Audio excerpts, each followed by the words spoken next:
Hello, this is Chen 46.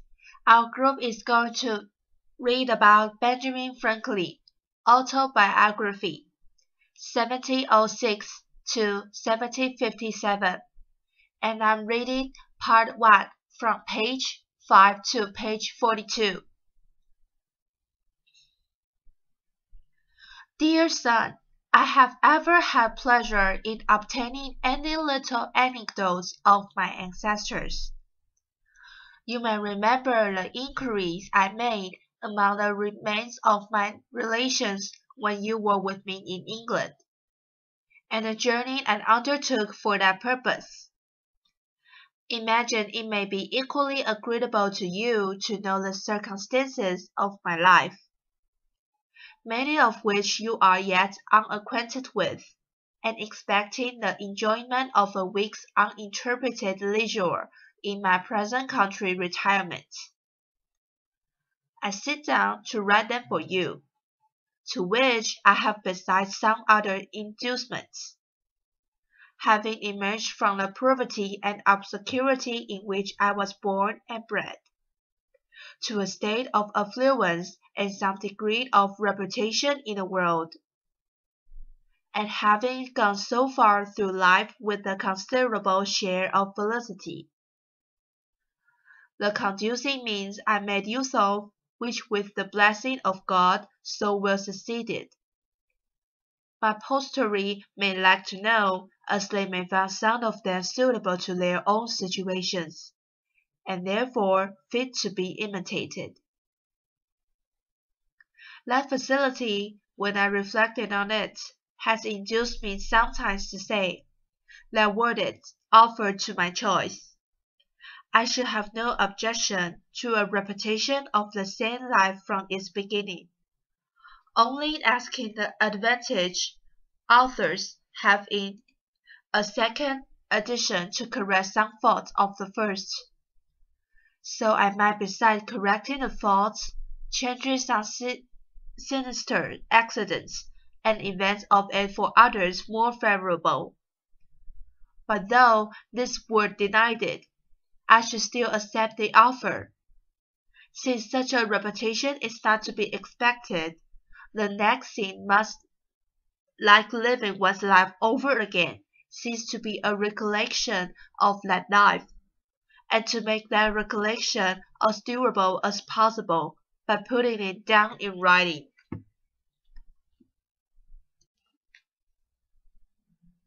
Hereby, too, I should indulge the inclination so natural in old men, to be talking of themselves and their own past actions, and I should indulge it without being tiresome to others, who, though respect to age, might conceive themselves obliged to give me a hearing, since this may be read or not, as any one pleases.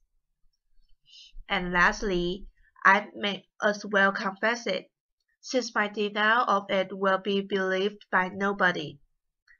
Perhaps I should a good deal of gratify my own vanity. Indeed, I scarce ever heard or saw the introductory words. Without vanity I may say, but some vain things immediately followed.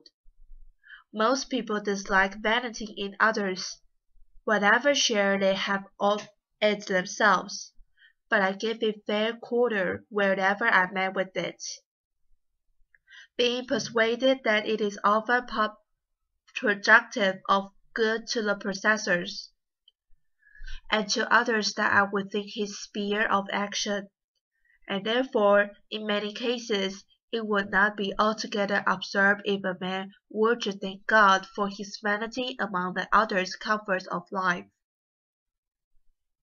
And now I speak of thanking God, I desire with all humility to acknowledge that I owe this mentioned happiness of my past life to his kind providence, which led me to the means I used and gave them success.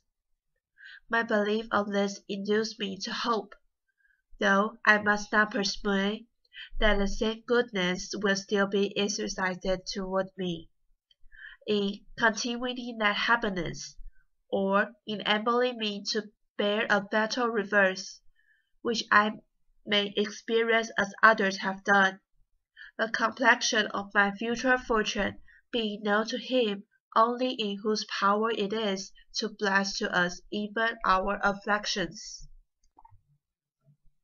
The notes one of my uncles, who had the same kind of curiosity in collecting family anecdotes, once put in my hands, furnished me with several particulars relating to our ancestors. From these notes, I learned that the family had lived in the same village, Acton, in Northamptonshire, for 300 years, and how much longer he knew not.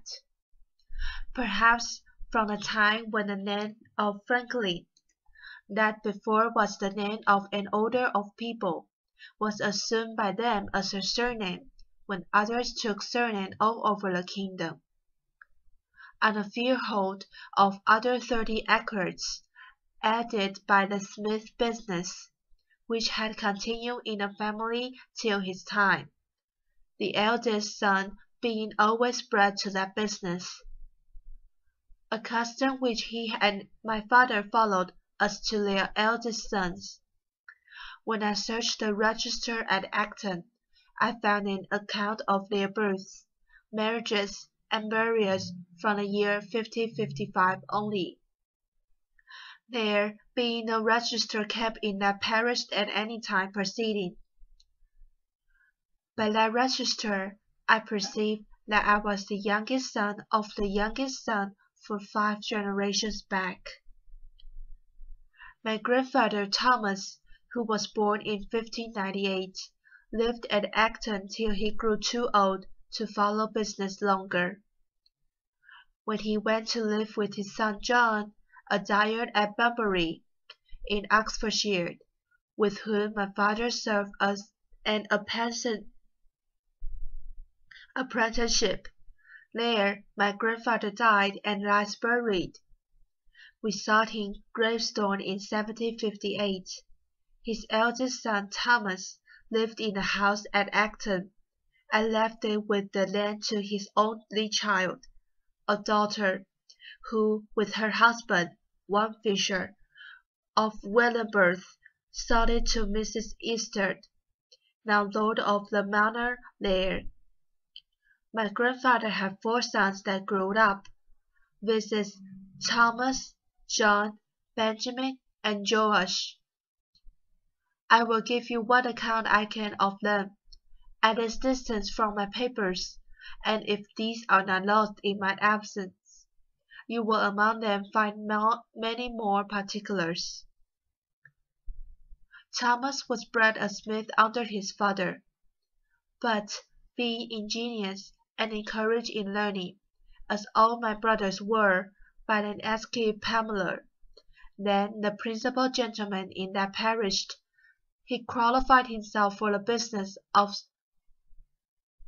scrivener, became a considerable man in the country, was a chief mover of all public spirit undertaking for the county or town of Northampton, and his own village, of which many instances were related of him, and much taken notice of and patronized by the name Lord Halifax.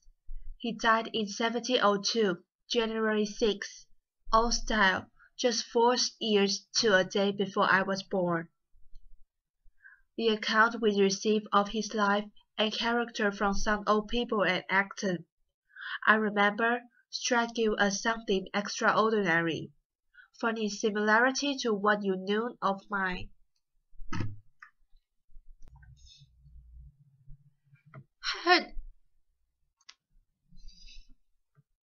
Had he died on the same day, you said, one might have supposed a transmigration.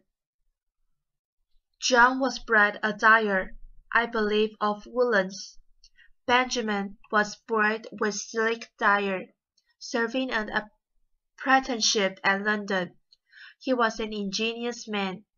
I remember him well, for when I was a boy, he came over to my father in Boston, and lived in the house with us some years. He lived to a great age. His grandson, Samuel Franklin, now lives in Boston. He left behind him 2 quarter volumes, MS, of his own poetry, consisting of little occasions pieces addressed to his friends and relations, of which the following, sent to me, is a specimen.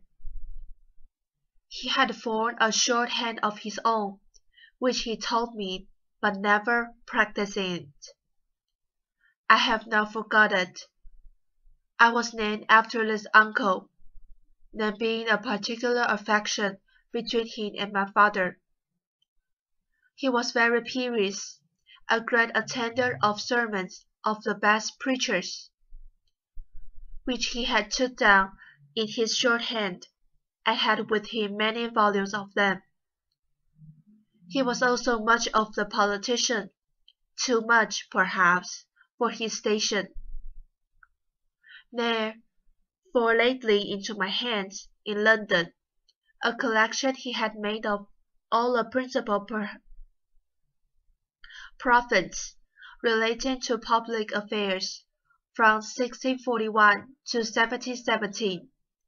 Many of the volumes are wanted as appears by the numbering, but there still remain 8 volumes in folio, and 24 in quarto and in octavo. A dealer in old books met with them, and knowing me by my sometimes buying of them, he brought them to me. It seems my uncle must have left them there, when he went to America, which was about 50 years since. There are many of his notes in the margins. This obscure family of ours was early in the Reformation, and continued Protestants through the region of Queen Mary, when they were sometimes in danger of trouble on account of their zeal against Popery. They had got an English Bible, and to conceal and secure it, it was fastened up with tape under and within the cover of a joint stool.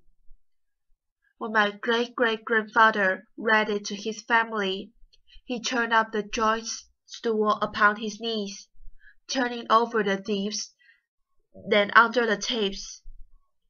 One of the children stood at the door to give notice if he saw a patron or coming, who was an officer of the spiritual court. In that case, the stool was turned down again upon its feet, when the Bible remained concealed under it as before. The anecdote I have from my uncle Benjamin. The family continued all of the Church of England till about the end of Charles II regent, when some of the ministers that had been altered for nonconformity, holding conventicles in Norfolkshire, Benjamin and Joash adhered to them, and so continued all their lives. The rest of the family remained with the Episcopal Church. Joash, my father, married young, and carried his wife with 3 children into New England, about 1682. The conventicles have been forbidden by law, and frequently distributed, induced some considerable men of his acquaintance to remove to that country, and he was privileged with to accompany their theatres, where they expected to enjoy their mode of religion with freedom. By the same wife he had 4 children more born there, and by a second wife 10 more, in all 17, of which I remember 13 sitting at one time at his table, who all grew up to be men and women, and married. I was the youngest son, and the youngest child but 2, and was born in Boston, New England.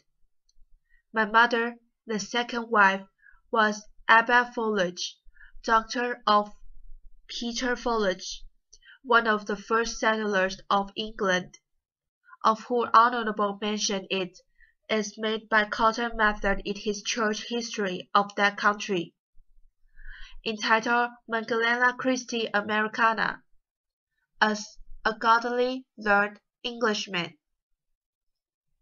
If I remember the words rightly, I've heard that he wrote 30 small occasional pieces, but only one of them was printed, which I saw now many years since. It was written in 1675, in the homespun verse of that time and people, and addressed to those then concerned in the government there. It was in favor of liberty of conscience, and in behalf of the beasts, characters, and other securities that had been under persecution, ascribing the Indian wars and other distresses that had befallen the country to that persecution as so many judgments of God to punish so heinous of an offense, and extort a repeal of those uncharitable laws. The whole appeared to me as written with a good deal of decent plainness and manly freedom. The 6 concluding lines I remember, though I have forgotten the 2 first of the stanza, but the purport of them was, that his censures proceed from goodwill, and therefore he would belong to be the author. Because to be a liberal, says he, I had it with my heart, from Sherborne town, where now I do war. My name I do put here, without offence your real friend. It is P42. My elder brothers were all put apprentice to different trades. I was put to the grammar school at 8 years of age.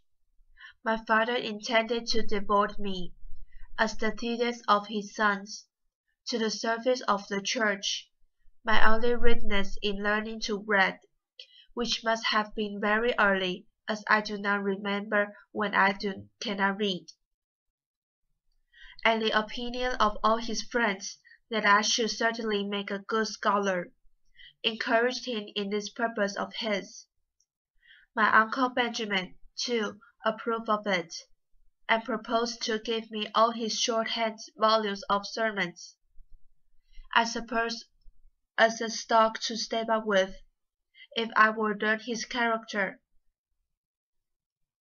I continued, however, at the grammar school not quite 1 year, though in that time I had risen gradually from the middle of the class of that year to be the head of it, and further was removed into the next class above it, in order to go with that into the 3rd at the end of the year. But my father, in the meantime, from a view of the expense of the college education, which having so large a family he could not well afford, and the mean living many so educated were afterwards able to attain, reasons that he gave to his friends in my hearing, altered his first intention, took me from the grammar school, and sent me to a school for writing and arithmetic, kept by the then famous man, Mr. George Burnwell, very successful in his profession generally, and that by mild, encouraging methods. Under him, I acquired fair writing pretty soon, but I failed in the arithmetic, and made no progress in it. At 10 years old, I was taken home to assist my father in his business, which was that of a taller chandler and soap boiler, a business he was not bred to, but had assumed on his arrival in New England, and on finding his dying trade would not maintain his family, being in little request. Accordingly, I was employed in cutting wick from the candles, filling the dripping mold and the molds for cast candles, attending the shop, going of errands, etc. I disliked the trade, and had a strong inclination for the sea, but my father declared against it. However, living near the water, I was much in and about it, learned early to swim well, and to manage boats, and when in a boat or canoe with other boys, I was commonly allowed to govern, especially in any case of difficulty, and upon other occasions, I was generally a leader among the boys, and sometimes that led into scrapers, of which I will mention one instance, as it shows an early projecting public spirit, though not then justly conducted. There was a salt marsh that bounded part of the mill pond, on the edge of which, at higher water, there was a salt marsh that bounded part of the mill pond, on the edge of which, at high water, we used to stand to fish for minnows. By much trampling, we had made it a mere quagmire. My purpose was to build a water there fit for us to stand upon, and I showed my comrades a large heap of stones, which were intended for a new house near the marsh, and which would very well suit our purpose. Accordingly, in the evening, when the workmen were gone, I assembled a number of my pair fellows, and working with them diligently like so many emirs, sometimes 2 or 3 to a stone, we brought them all the way and built our little waffle.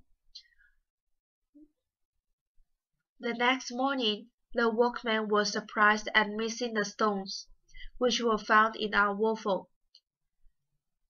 Inquiry was made after the removals. We were discovered and complained of.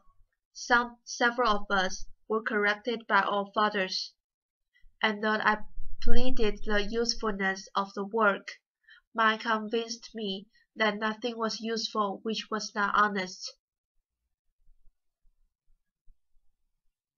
I think you might like to know something of his person and character.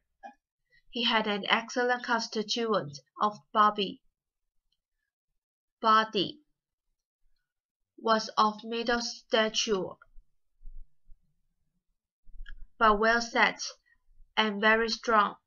He was ingenious, could draw prettily, was skilled a little in music, and had a clear, pleasing voice, so that when he played pleasant tunes on his violin and sang withal, as he sometimes did it in the evening after the business of the day was over, it was extremely agreeable to hear.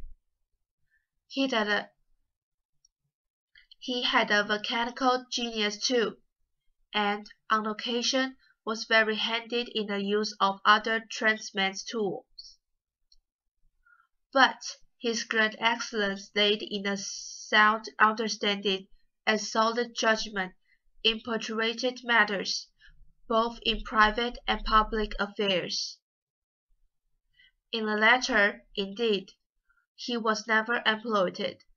The numerous family he had to educate, and the straitness of his circumstances, keeping him close to his trade. But I remember well his being frequently visited by leading people, who consulted him for his opinion in affairs of the town or of the church he belonged to, and showed a great deal of respect of his judgment and advice. He was also much consulted by private persons about their affairs, when any difficulty occurred, and frequently chosen an arbitrator between contending parties. At his table he liked to have, as often as he could, some sensible friend or neighbor to converse with, and always took care to start some ingenious or useful topic for discourse, which might tend to improve the minds of his children. By this means he turned our attention to what was good, just, and prudent in the conduct of life, and little or no notice was ever taken of what related to the victual on the table, whether it was well or ill dressed, in or out of season, of good or bad favour, profitable or inferior to this or that other thing of the kind, so that I was brought up in such a perfect inattention to those matters as to be quite indifferent what kind of food was set before me, and so under a disturbance of it, that to this day, if I'm asked, I can scarcely tell a few hours after dinner when I dined upon.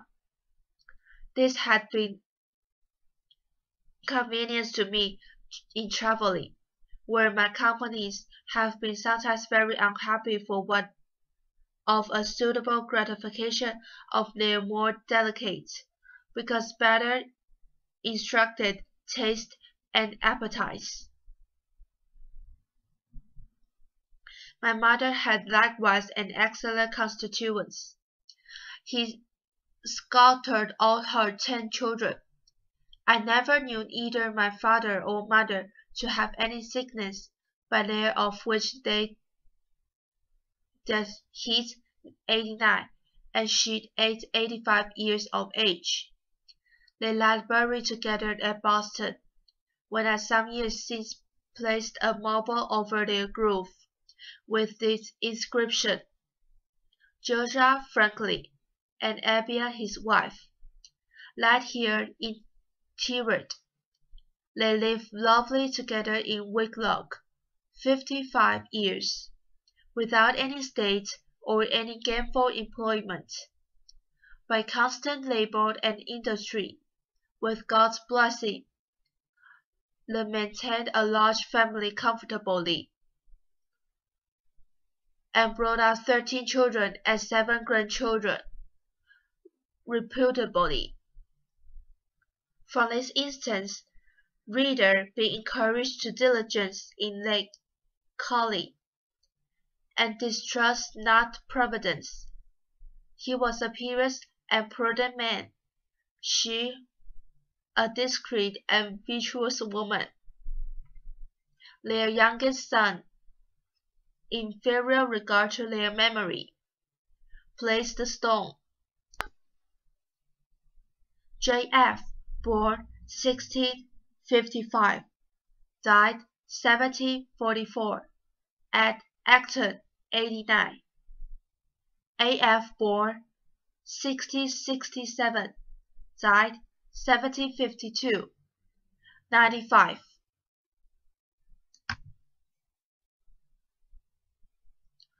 By my rebelling discretion I perceived myself to be grown old.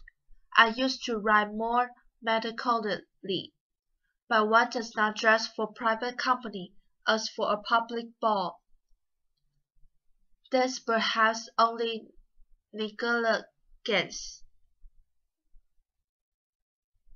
To return, I continued thus employed in my father's business for 2 years, that is, till I was 12 years old, and my brother John, who was brought to that business, having left my father, married, and set up for himself at Rudolph Island. There was an all appearance that I was destined to supply his place, and become a taller chandler. But my dislike to the trade continued. My father was under apprehensions that if he did not find one of for me more agreeable, I should break away and get to sea, as his son Joshua had done, to his great vexation. He, therefore, sometimes took me to walk with him, and sea joiners, bricklayers, turners, braziers, etc., and their work, that he might observe my inclination, and endeavor to fix it on some trade or other on land. It has never since been a pleasure to me to see good workmen handle their tools, and it has been useful to me, having learned so much by it as to be able to do little jobs myself in my house when a workman could not readily be got, and to construct little machines from my experiments.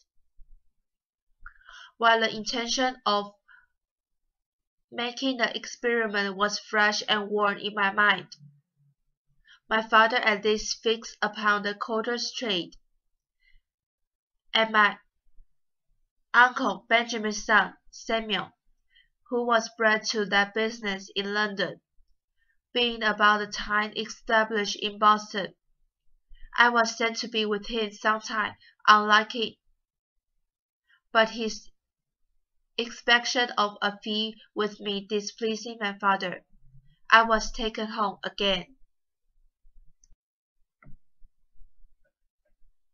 From a child I was fond of reading, and of the little money that came into my hands was never laid out in books. Pleased with the Pilgrim's Progress, my first collection was of John Burnand's works in separate little volumes. I afterwards sold them to enable me to buy R. Bruton's historical collections. They were small Chen books, and cheap, 40 or 50 in all. My father's little library consists chiefly of books in poematic divinity, most of which I read, and have since often regretted that, at a time when I had such a thirst for knowledge, more proper books had not fallen in my way, since it was not resolved I should not be a surgeon. Prologed lives there was in which I read abundantly, and I still think that time spent to great advantage. There was also a book of Dr. Faust called An Essay on Projects, and another of Dr. Mather's called Essay to the Good, which perhaps gave me a turns of thinking that had an influence on some of the principal future events of my life. The bookish inclination at length determined my father to make me a printer, though he had already one son, James, of that profession. In 1770, my brother James returned from England with the press and letters to set up his business in Boston. I liked it much better than that of my father, but still had a hankering for the sea. To prevent the apprehended effects of such an inclination, my father was impatient to have me bound to my brother. I stood out some time, but at last was persuaded, and signed the inductors when I was yet but 12 years old. I was to serve as an apprentice till I was 21 years of age. Only I was to be allowed journeyman's wages during the last year. In a little time I made great proficiency in the business, and became a useful hand to my brother. I now had access to better books, and acquaintance with the apprentice of booksellers enabled me sometimes to borrow a small one, which I was careful to return soon and clean. Often I sat up in my room reading the greatest part of the night, when a book was borrowed in the evening and to be returned early in the morning, lest it should be missed or wanted. And after some time an ingenious tradesman, Mr. Matthew Adams, who had a pretty collection of books, and who frequently our printed house, took notice of me, invited me to his library, and very kindly lent me such books as I chose to read. I now took a fancy to poetry, and made some little pieces. My brother, thinking it my turn to account, encouraged me, and put me on composing occasional ballads.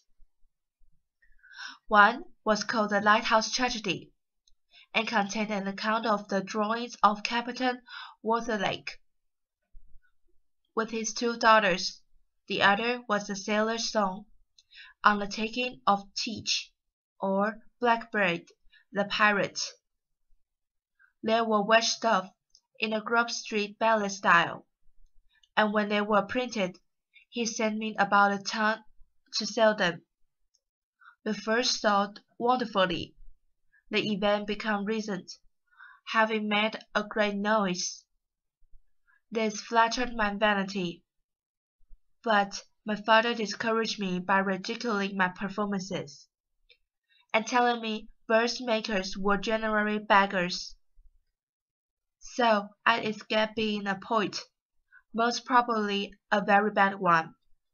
But as prose writing had been of great use to me in the course of my life, and was a principal means of my advancement, I shall tell you how, in such a situation, I acquired what little ability I have in that way.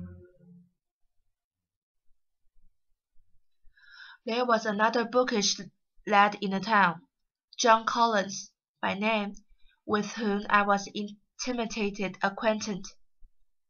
We sometimes disputed, and very found we were of argument, and very desirous of confuting one another, which disputish term, by the way, is apt to become a very bad habit, making people often extremely disagreeable in company by the contradiction that is necessary to bring it into practice. And thence, besides soiling and spoiling the conversation, is productive of disguised and perhaps imitated when you may have occasion for friendship. I had caught it by reading my father's books of dispute about religion. Persons of good sense, I have since observed, seldom fall into it, except lawyers, university men, and men of the sort that had been bred at Edinburgh.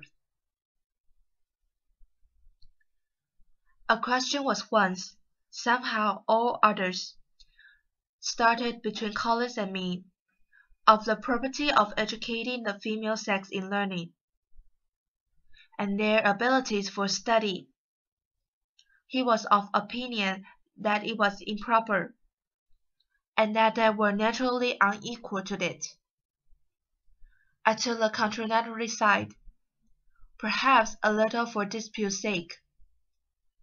He was naturally more eloquent, had a ready plenty of words, and sometimes, as I thought, brought me down more by his fluency than by the strength of his reasons. As we parted without settling the point, and were not to see one another again for some time, I sat down to put my arguments in writing, which I copied fair and sent to him. He answered, and I replied. 3 or 4 letters of a side had passed, when my father happened to find my papers and read them. Without entering into the discussion, he took occasion to talk to me about the manner of my writing. Observe that, though I had the advantage of my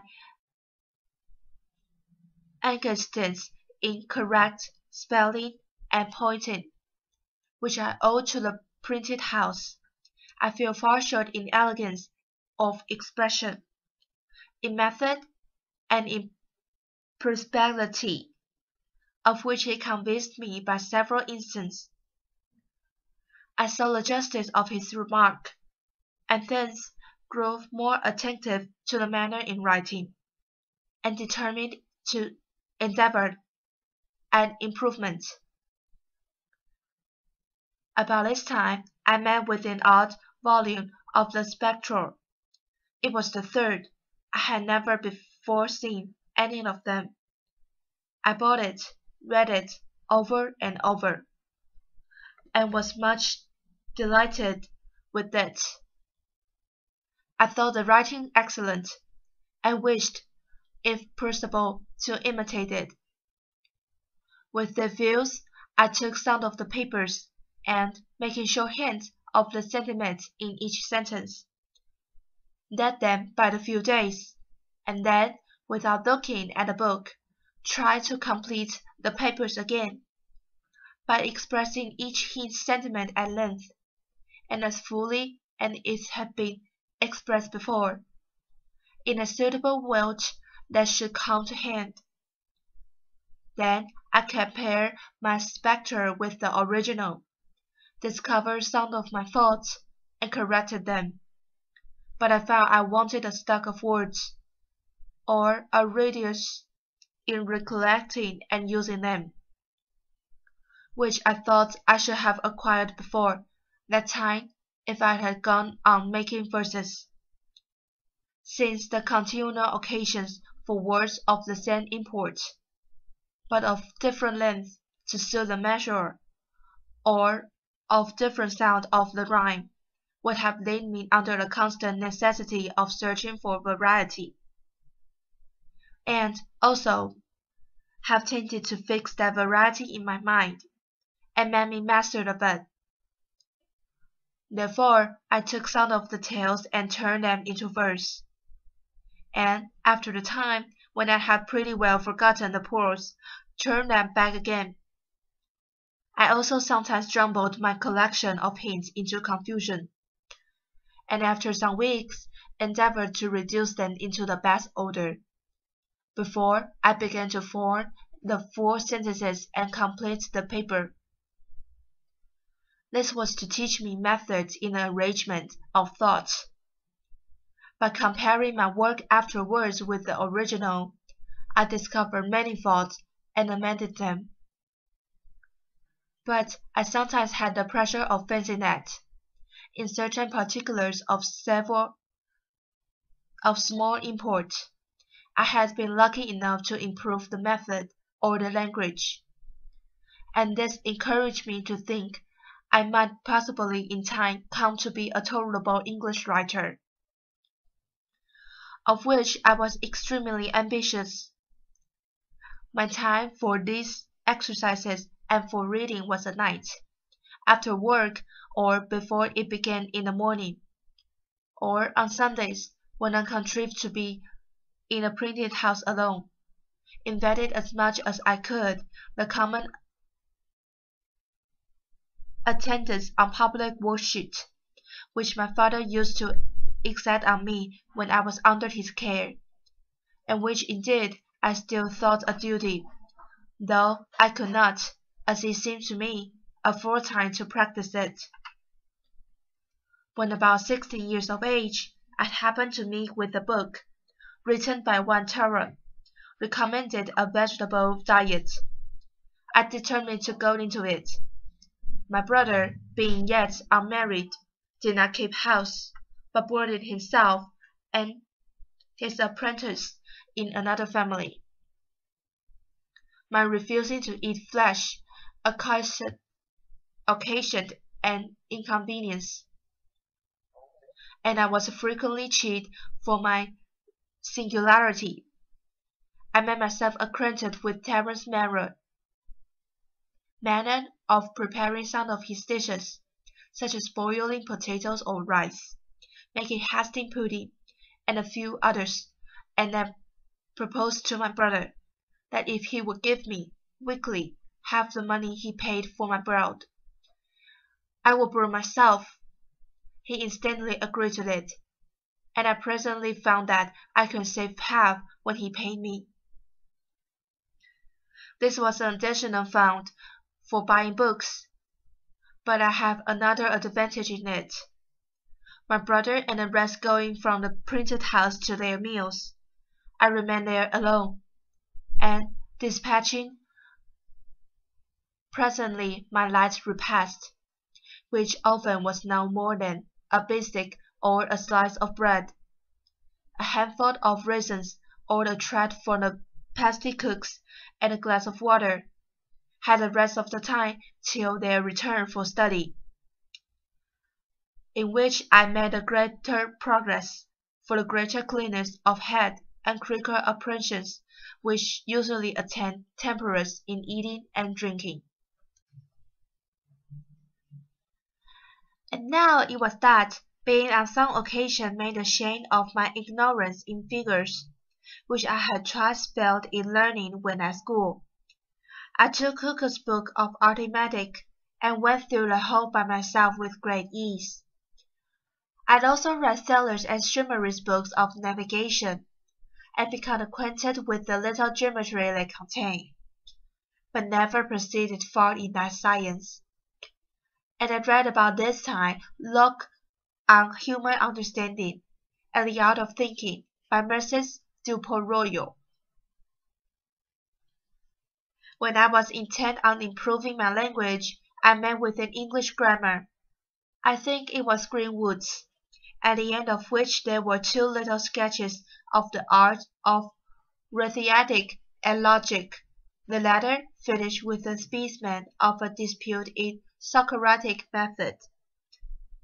And soon after, I perused Shen's memorable things of Socrates. Within there are many instances of the same method. I was charmed with it, adapted it, dropped by abrupt contradiction and positive argumentation, and put on a humble inquirer and doubter, and being led from reading Shaftesbury and Collins, became a real doubter in many points of our religious doctrine. I found this method safest for myself, and very embarrassing to those against when I used it. Therefore, I took a delight in it, practiced it continually, and grew very artful and expert in drawing people, even of superior knowledge, into concessions, the consequences of which they did not foresee, entangling them in difficulty out of which they could not extricate themselves, and so obtaining victories that neither myself nor my case cause always deserved. I continued this method some few years, but gradually left it, retaining only the habit of expressing myself in terms of modest difference,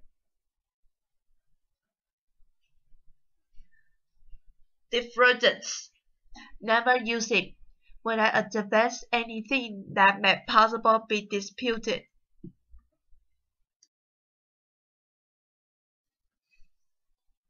The words certainly, undoubtedly, or any others that give the air of positiveness to an opinion, but rather say, I conceive or apprehended a thing to be so and so, it appears to me, or I should think it so or so, for such and such reasons, or I imagine it to be so, or it is so, if I am not mistaken.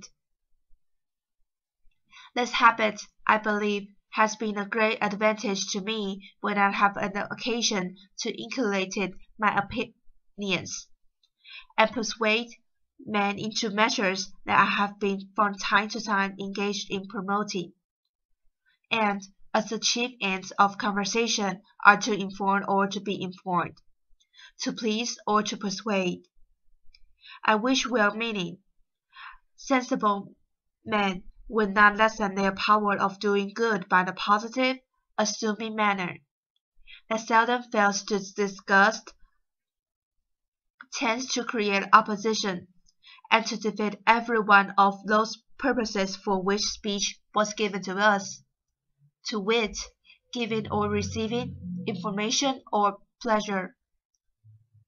For if you will reform a positive and dogmatical manner in advancing your sentiments, may provoke contradiction and prevent authentic attention. If you wish information and improvement from the knowledge of others, and yet at the same time express yourself as firmly fixed in your present opinions, modest, sensible men, who do not love disputation, will probably leave you undisturbed in the possession of your error, and by such a manner you can seldom hope to recommend yourself in pleasing your hearers, or to persuade those whose concurrence you desire. Pope says judiciously, men should be taught as you taught them not, and things are not proposed as things forgot. Further recommended to us to speak, though short, with seeing difference, and he might have coupled with this science that which he has coupled with another. I think that's properly. For want of modesty is want of sense. If you ask why that's properly, I must repeat the lines.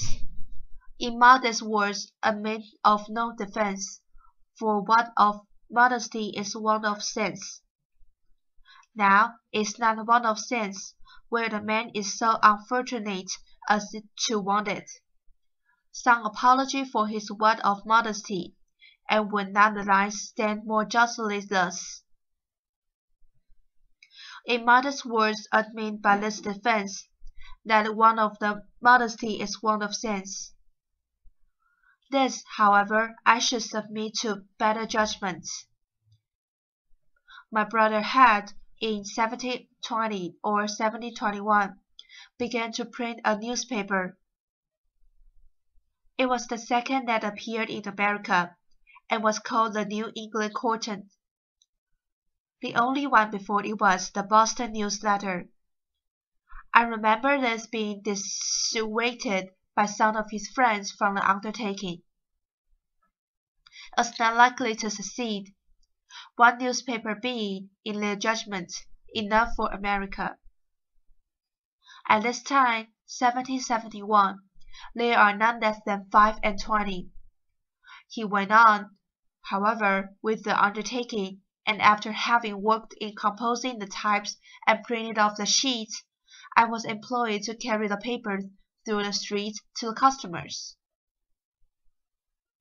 He had some ingenious men among his friends, who amused themselves by writing little pieces for this paper, which gained it credit and made it more in demand, and these gentlemen often visit us. Hearing their conversations and their accounts of the operation their papers were received at, I was excited to try my hand among them. But, being still a boy, and suspecting that my brother would object to printing anything of mine in his paper, if he knew it to be mine, I contributed to disguise my hand, and, writing an anonymous paper, I put it in at night under the door of the printing house. It was found in the morning, and communicated to his writing friends when they called in as usual. They read it, commented it in my hearing, and I had the exquisite pleasure of finding it met with their approbation, and that in their different guesses at the author, none were then named by men of some character among us for learning and ingenuity. I suppose now that I was rather lucky in my judges, and that perhaps they were not really so very good ones as I then estimated them. Encouraged, however, by this, I wrote and conveyed in the same way to the press several more papers which were equally approved, and I kept my secret till my small fund of sense for such performances was pretty well exhausted, and then I discovered it, when I began to be considered a little more by my brother's acquaintance, and in a manner that did not quite please him, as he thought, probably with reason, that it tended to make me too vain. And perhaps this might be one occasion of the differences that we began to have about this time.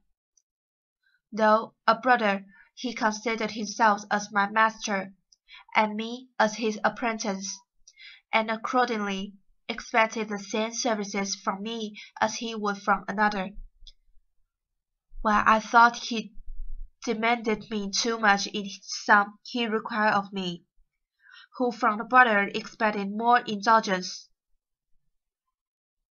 Our dispute was often brought before our father, and I fancy I was either generally in the right, or else a better pleader, because the judgment was generally in my favor.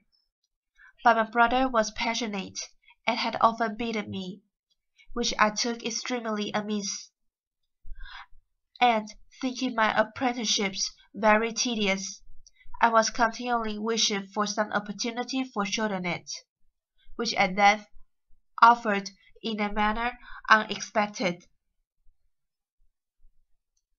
One of the pieces in our newspaper on some political point, which I have now forgotten, gave offences to the Assembly.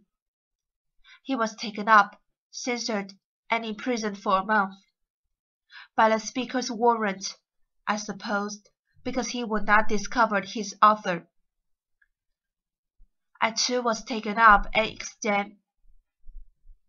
examined before the Council, but, though I did not give them any satisfaction, they contented themselves with admonishing me, and dismissed me, considering me, perhaps, as an apprentice who was bound to keep his master's secrets.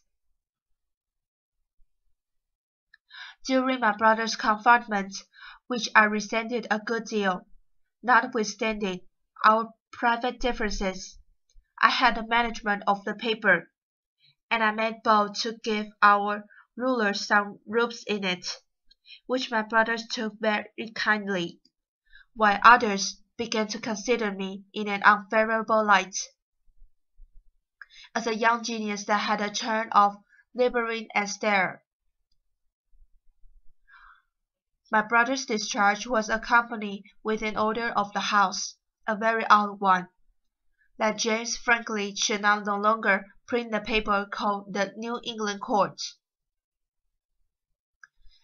There was a consultation held in our printed house among his friends, what he should do in this case.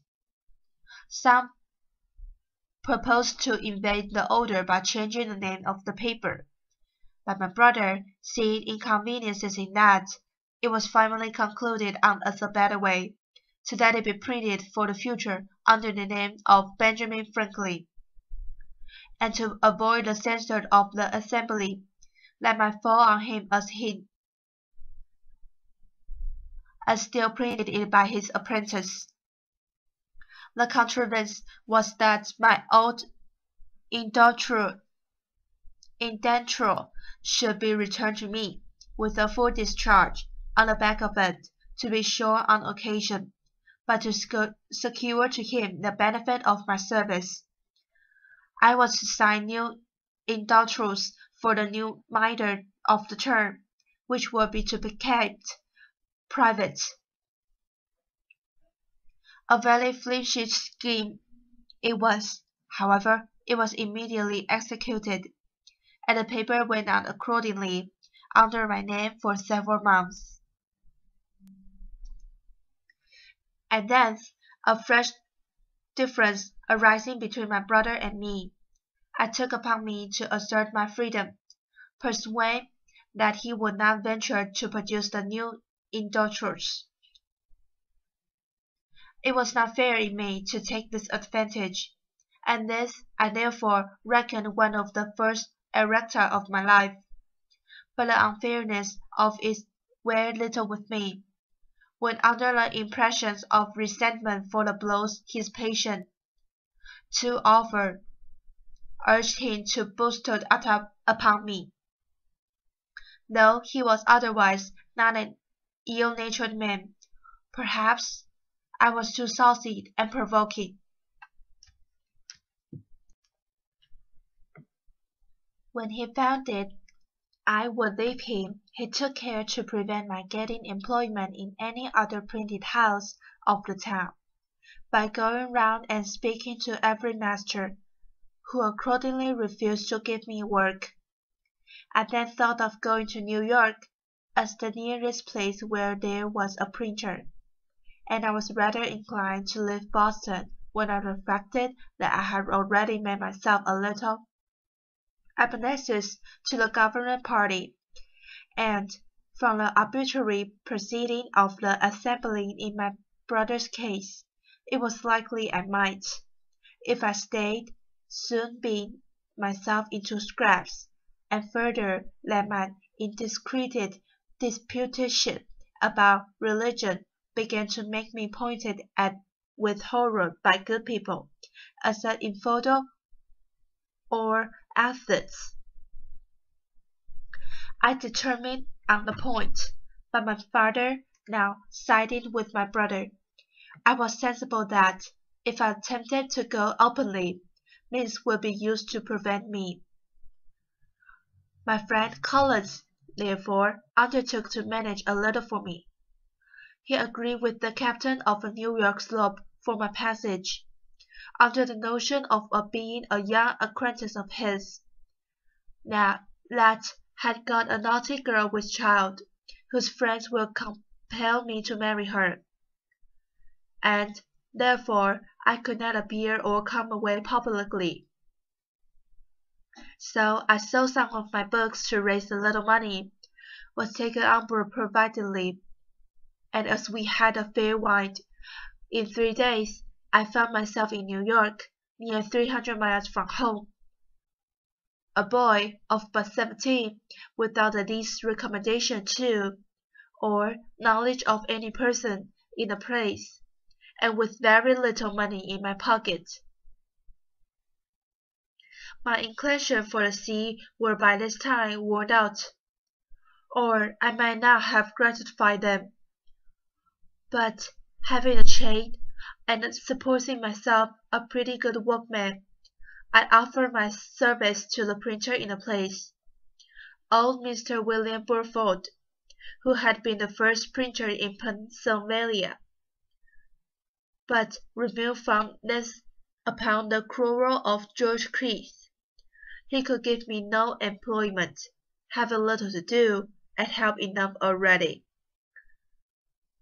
But, says he, my son at Philadelphia has lately lost his principal head, Aquaria Rose, by death. If you go there, I believe you might employ you. Philadelphia was 100 miles further. I set out, however, in a boat from aboard, leaving my chest and things to follow me around by sea.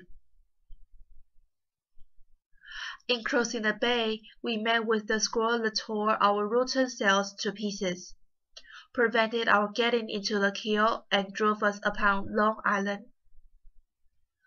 In our way, a drunken Dutchman, who was a passenger too, fell overboard.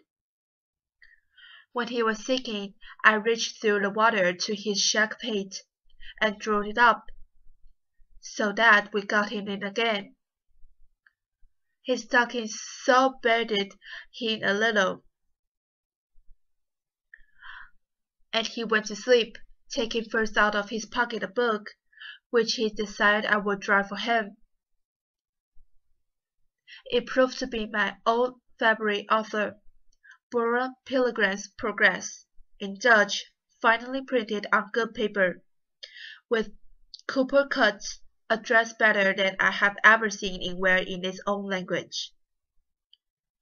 I have since found that it has been translated into most of the language of Europe, and suppose it has been more generally read than any other book, except perhaps the Bible, Honest John was the first that I knew of who mixed narration and dialogue, a method of writing very engaging to the reader, who in the most interesting parts finds himself, as it were, brought into the company and present at a discourse. Therefore in his Crusoe, his more followers, religious courtship, family extractor, and other pieces, has imitated it with success, and Richardson has done the same in his Pamela, etc. When we drew near the island, we found it was at a place where there could be no landing, there being a great stroke on the stony beach. So we dropped anchor and swam round towards the shore. Some people came down to the water, aged and hollered to us, as we did to them. But the wind was so high, and the shore so loud, so we could not hear so as to understand each other. There were canoes on the shore, and we made signs, and hollered that they should fetch us. But they either did not understand us, or thought it impracticable, so they went away. And night coming on, we had no remedy but to wait till the wind should abate. And, in the meantime, a boatman and I concluded to sleep, if we could, and so clouded into the sculter, with the Dutchman, who was still wet, and the spray beating over the head of our boat, leaking through to us, so that we were soon almost as wet as he. In this manner we lay all night, with very little rest, but the wind abating the next day, we made a shift to reach a buoy before night. Having been 30 hours on the water, without victuals or any drink but a bottle of fleeting rum, and the water we sailed on being salt. In the evening I found myself very feverish, and went into bed.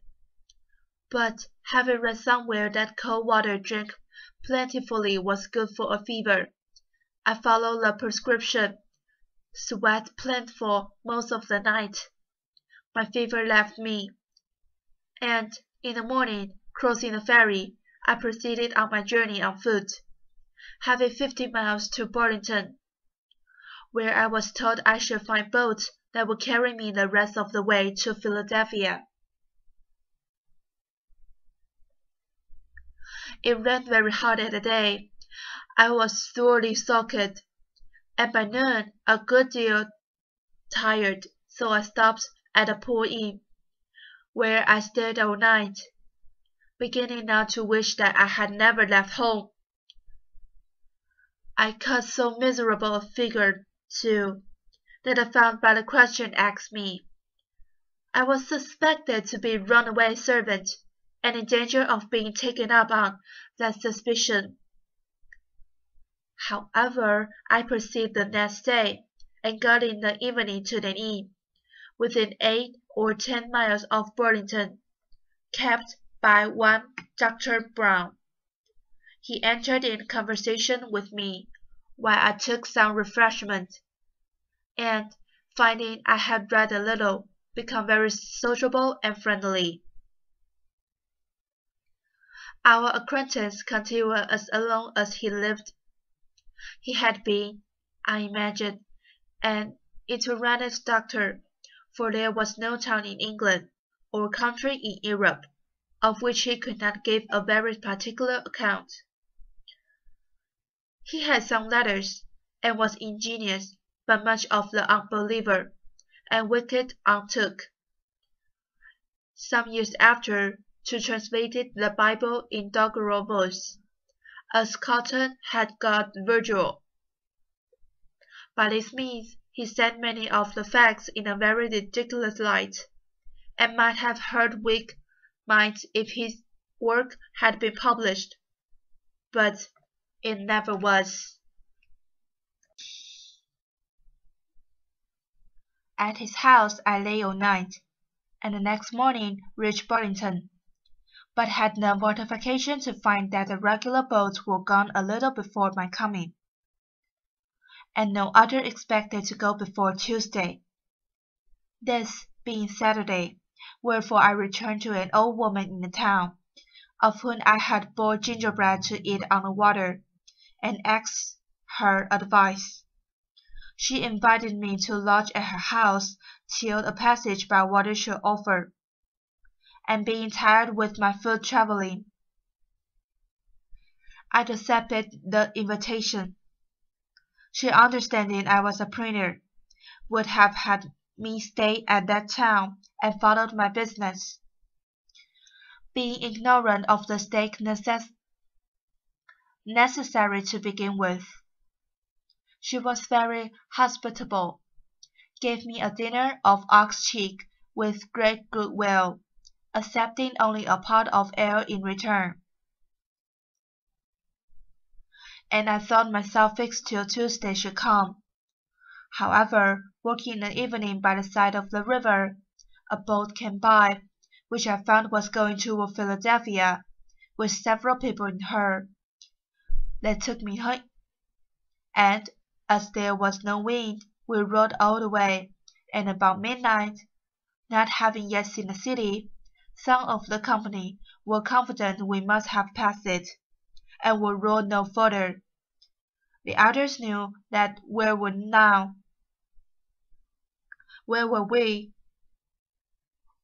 we were.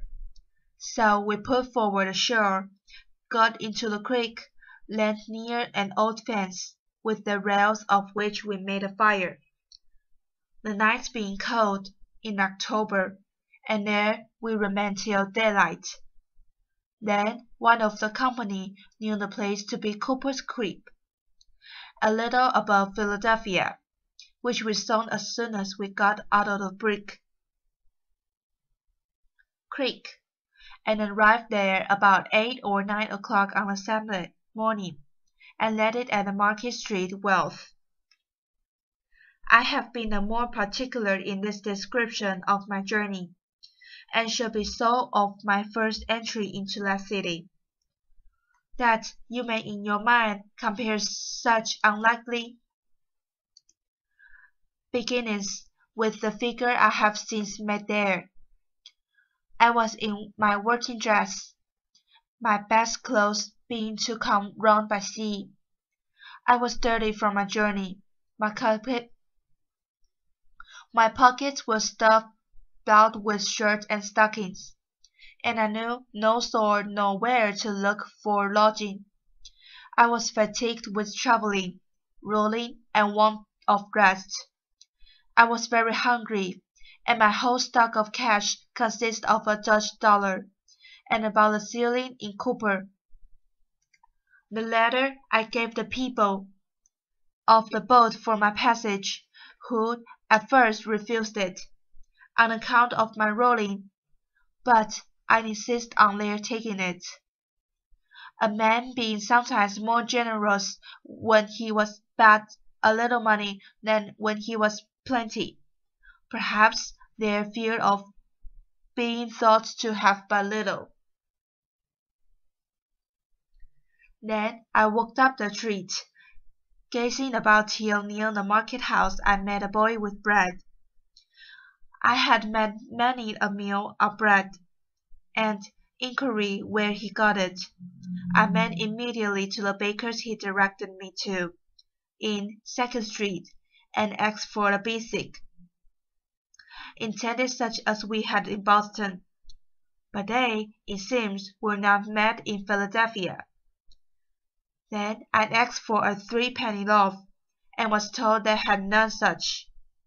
So not considering or knowing the differences of money, and the greater cheapness nor the names of his bread, I made him give me 3-penny worth of any sort. He gave me, accordingly, 3 great puffy rolls. I was surprised at the quantity, but took it, and having no room in my pockets, walked off with a roll under each arm, and eating the other. Thus I went up the Market Street as far as 4th Street, passing by the door of Mr. Red, my future wife's father, when she, standing at the door, saw me, and thought I made, as certainly did, a most awkward, ridiculous appearance. Then I turned and went down Chestnut Street and part of Walnut Street, eating my roll all the way, and, cornering round, found myself again at Market Street Wharf, near the boat I came in, to which I went for a draught of the river water, and, being filled with one of my rolls, gave the other two to a woman and her child that came down the river in a boat with us, and were waiting to go farther. Thus refreshed, I walked again up the street, which by this time had many clean-dressed people in it, who were all walking the same way. I joined them, and thereby was led into the great meeting-house of the Quakers near the market.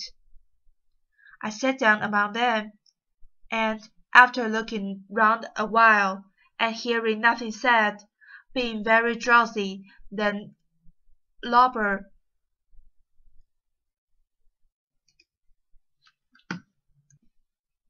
one of the rest the preceding night, I fell fast asleep, and continued so till the meeting broke up, when one was kind enough to rouse me. This was, therefore, the first house I was in, or slept in Philadelphia. Walking down again toward the river, and looking in the faces of people, I met a young Quaker man, whose courteousness I liked, and accosting him, requested he would tell me where a stranger could get lodging. We were then near the sign of the Three Miners. "Here," says he, "is one place that entertains strangers, but is not a reputable house. If thee wilt walk with me, I'll show thee the better." He brought me to the Crook's Bills in Water Street. Here I got a dinner, and, while I was eating it, several sly questions were asked me, as it seems to be suspected from my youth and appearance, that I might be some runaway. After dinner, my sleepiness returned, and being shown to the bed, I lay down without undressing, and slept till 6 in the evening. Was called to supper, went to bed again very early, and slept soundly till next morning.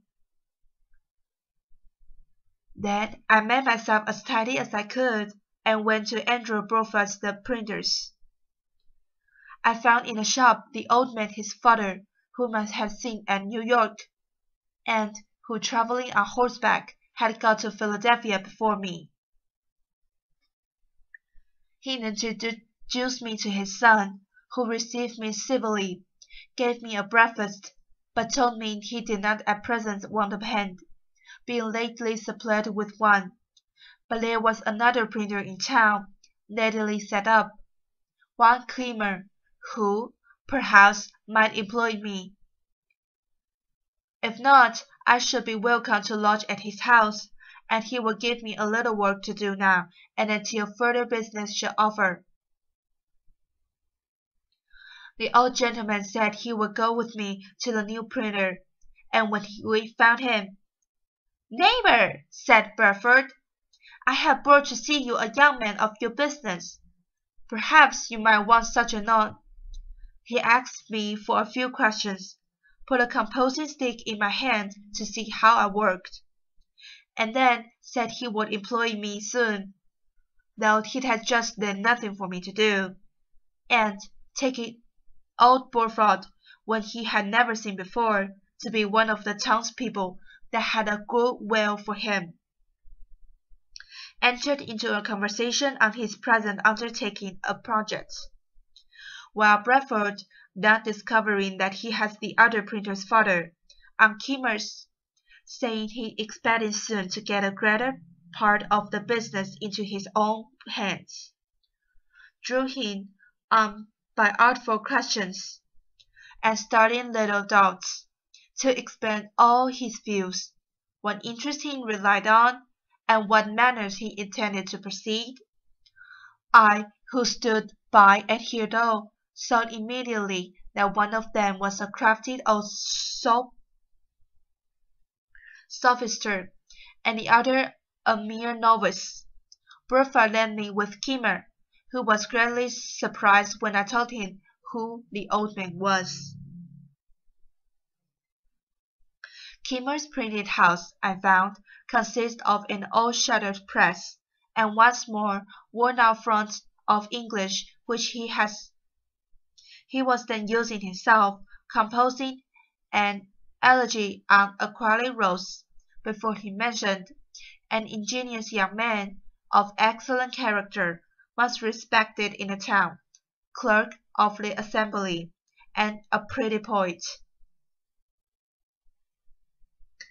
Kimmer made verses too, but very indifferently.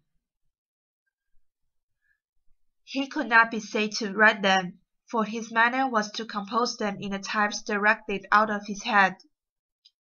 So, there being no copy, but one pair of cases, and an elegy likely to require all the other, no one could help him. I endeavored to put his press, which he had not yet us, and of which he understood nothing, into order fit to be worked with, and promising to come and print off his elegy as soon as he should have got it ready. I returned to Burford, who gave me a little job to do for the present, and then I lodged and dined. A few days after, Kimmer sent for me to print off the elegy, and then he had got another pair of cases, and a feather to reprint, on which he set me to work. These two printers I found fully qualified for their business. Burford had not been bred to it, and was very iterated, and Kimmer, though something of the scholar, was a mere compositor, knowing nothing of the press work. He had been one of the French prophets, and could act their enthusiastic agitations. At this time he did not profess any particular religion, but something of, on occasion, was very ignorant of the world, and had, as I often found, a great deal of the knife in his composition. He did not like my lodging at Burford's when I worked with him. He had a house, indeed, but without furniture, so he could not lodge me. But he got me a lodging at Mrs. Redd's, before mentioned, who was the owner of his house, and my chest and clothes being come by this time, I made rather a more respectable appearance in the eyes of Mrs. Redd than I had done when she first happened to see me eating my roll in the street.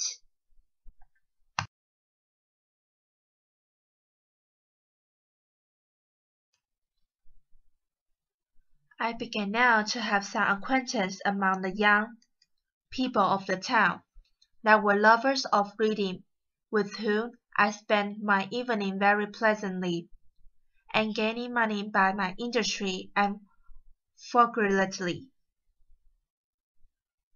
I lived very agreeably, forgetting Boston as much as I could, and not desiring that any law should know where I resided, except my friend Collins, who was in my secret and kept it when I wrote to him. And then an incident happened that sent me back again much sooner than I had intended. I had a brother-in-law, Robert Hollers, master of the sloop that traded between Boston and the Whale, he being at Newcastle, 14 miles below Philadelphia, heard there of me, and wrote me a letter mentioning the concern of my friends in Boston, and my abrupt departure, assuring me of their goodwill to me, and that everything would be accommodated to my mind if I were returned. To which he exhorted me very earnestly. I wrote the answer to his letter, thanked him for his advice, but stated my reasons for quitting Boston fully, and in such a light as to convince him I was not so wrong as he had apprehended. Sir William Keith, governor of the province, was then at Newcastle, and Captain Holmes, happening to be in company with him when my letter came to hand, spoke to him of me, and showed him the letter. The governor read it, and seemed surprised when he was told my age. He said I'd appear a young man of promising parts, and therefore should be encouraged. The printers at Philadelphia were wedged once, and if I was set up there, he would no doubt I should succeed. For his part, he would procure me the public business, and do me every other service in his power.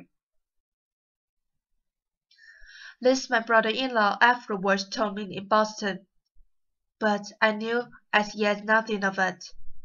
When, one day, Kimmer and I being at work together near the window, we saw the governor and another gentleman, which proved to be Colonel French, of Newcastle, finely dressed, come directly across the street to our house, and heard them at the door.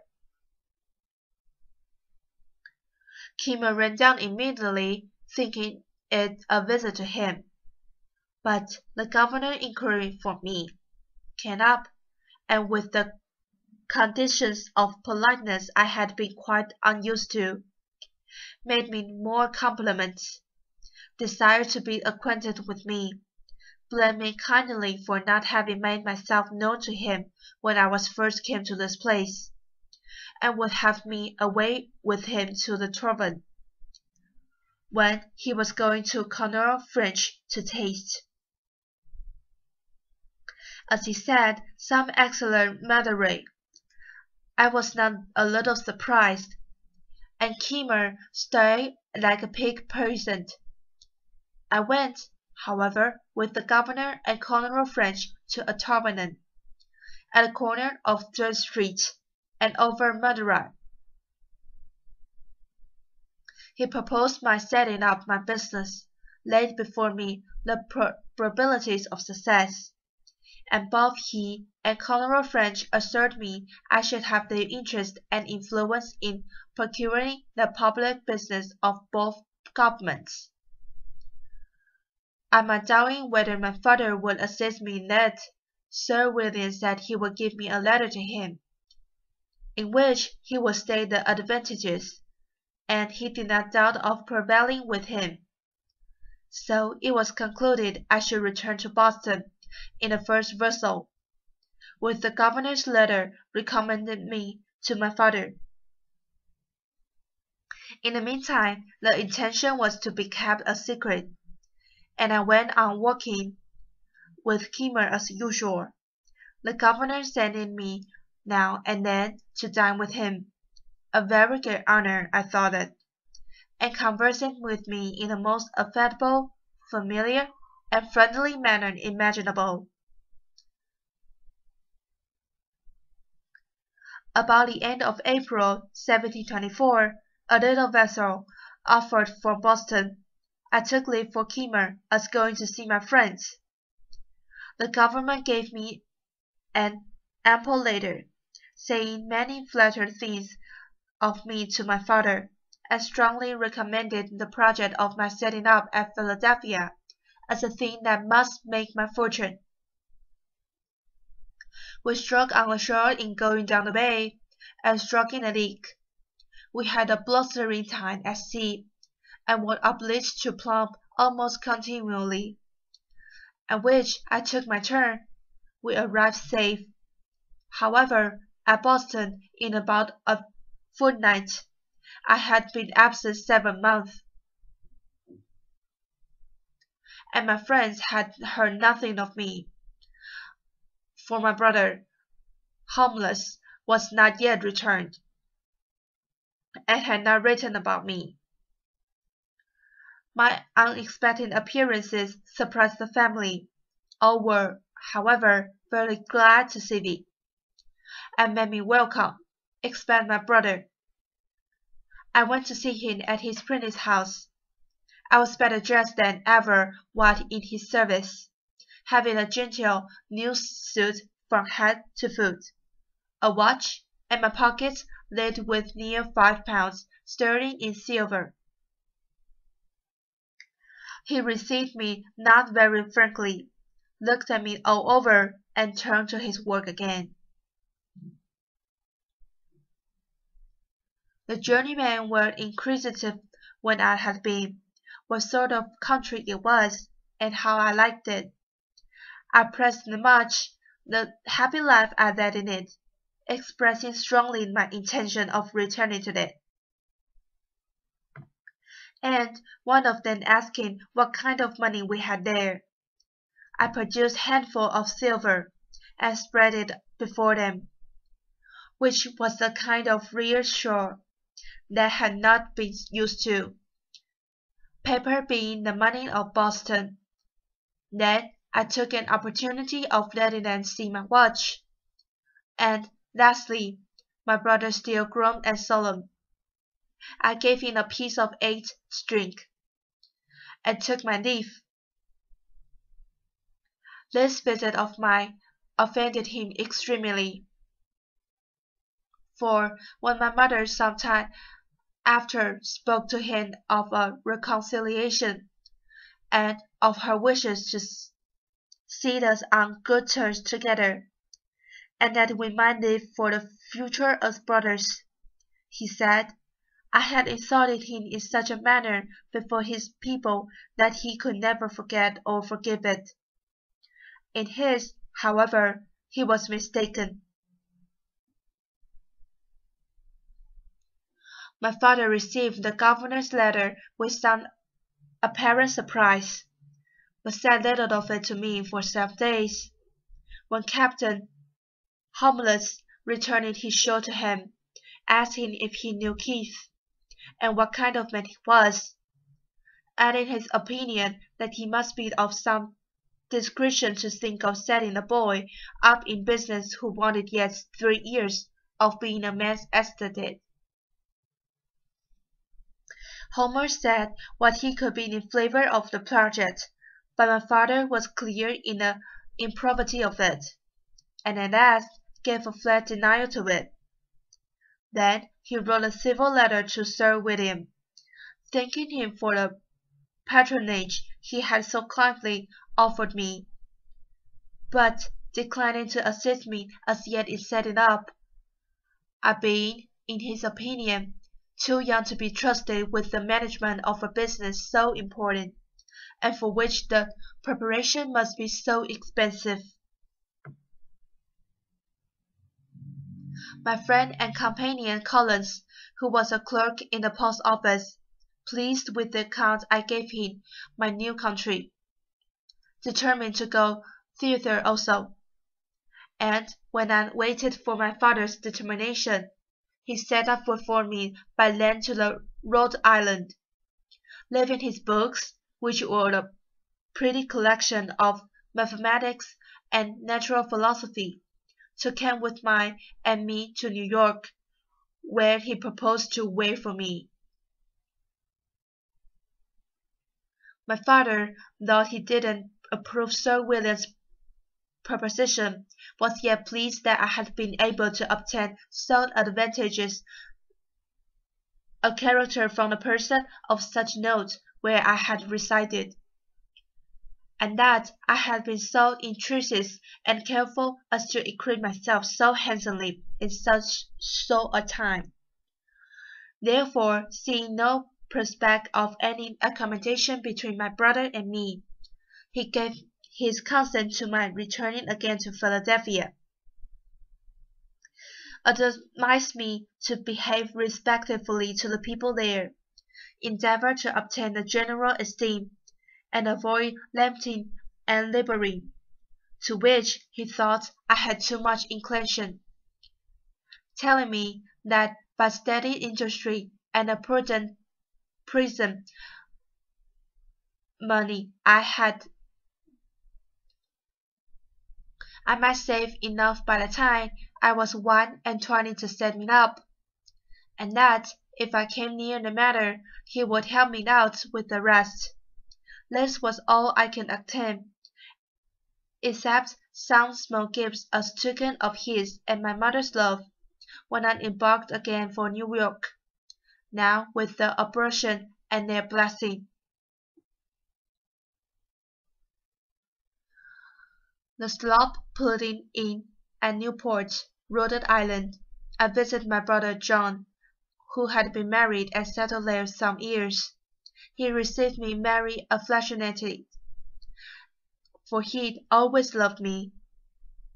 A friend of his, one Vernon, had some money due to him in Pennsylvania, about £35 currency, desired I would receive it for him, and kept it till I had his direction what to remit it. Accordingly, he gave me an order. This afterwards occasioned me a good deal of uneasiness. At Newport, we took in a number of passengers for New York, among which were 2 young women, companions, and a grave, sensible, matron-like Quaker woman, with her attendants.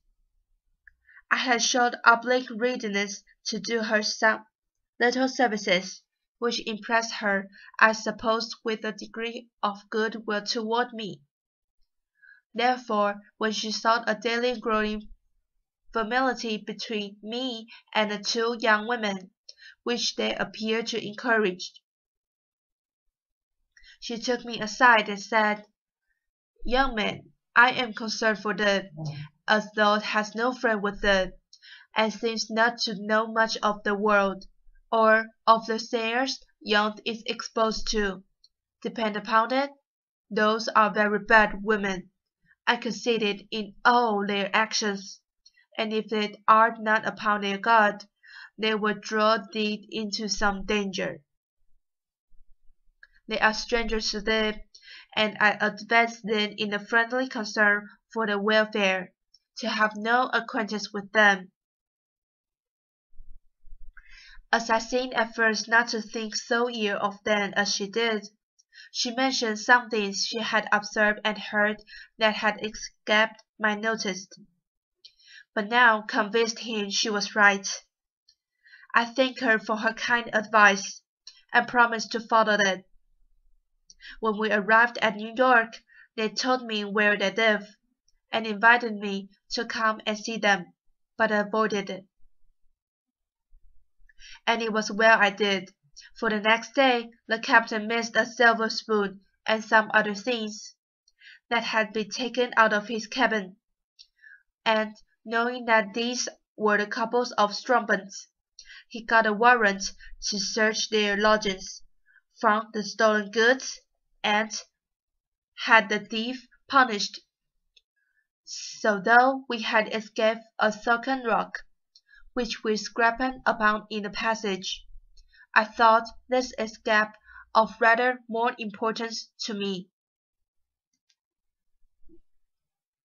At New York I found my friend Collins, who had arrived there some time before me. We had been intimated from children, and had read the same book together, but he had the advantage of more time for reading and studying, and a wonderful genius for mathematical learning, in which he far outscored me. When I lived in Boston, most of my hours for leisure for conversation was spent with him, and he continued sober as well as industrial lad, was much respected for his learning by several of the clergy and other gentlemen, and seemed to be promised making a good figure in life. But during my absence he had acquired a habit of scouting with Brindley, and I found by his own account, and what I heard from others, that he had been drunk every day since his arrival at New York, and behaved very oddly. He had gambled too, and lost his money, so that I was obliged to discharge his lodgings, and defray his expenses stood at Philadelphia, which proved extremely inconvenient to me. The then governor of New York, Burnett, son of Bishop Burnett, hearing from the captain that a young man, one of his passengers, had a great many books, desired he would bring me to see him. I waited upon him accordingly, and should have taken colours with me, but that he was not sober. The governor treated me with great civility, showed me his library, which was a very large one, and we had a great deal of conversation about books and authors. This was the second governor who had done me the honour to take notice of me, which, to a poor boy like me, was very pleasing. We proceeded to Philadelphia. I received on the way furnace money, without which we could hardly have finished our journey. Collins wished to be employed in some counting house, but whether they discovered his dreaming by his breath, or by his behaviour, though he had sound recommendations, he met with no success in any application, and continued lodging and boarding at the same house with me, and at my expense. Knowing I had that money of Burnet's, he had continually borrowing of me, still promising repayment as soon as he should be in the business. At length he had got so much of it that I was distressed to think what I should do in case of being called on to remit it. His drinking continued, about which we sometimes quarrelled, for, when a little intoxicated, he was very fractious. Once, in a boat on a duel with some other young man, he refused to row in his turn. "I will be rowed home," said he. "We will not row you," says I. "You must, or stay at night on the water," said he. "Just as you please." The other said, "Let us row. What success by it?" But my mind being soured with his other conduct, I continued to refuse. So he swore he would make me row, or row me overboard, and coming along, stepping on the thwarts toward me, when he came up and struck at me, I clapped my hand under his crutch, and raising, pitching him head foremost into the river. I knew he was a good swimmer, and so was under little concern about him. But before he could get round to that head of the boat, we had with the full stroke pulled her out of his reach. And ever, when he drew near the boat, we asked if he would row, striking a full stroke to slide her away from him. He was ready to die with vexations, and obstinately would not promise to row. However, seeing him at last beginning to tire, we lifted him in, and brought him home dripping wet in the evening. We heartily exchanged a civil word afterwards, and a West India captain, who had a commission to procure a tutor for the sons of a gentleman at Barbados, happening to meet with him, agreed to carry him thither. He left me then, promised to remit me the first money he should receive in order to discharge the bet. But I never heard of him after.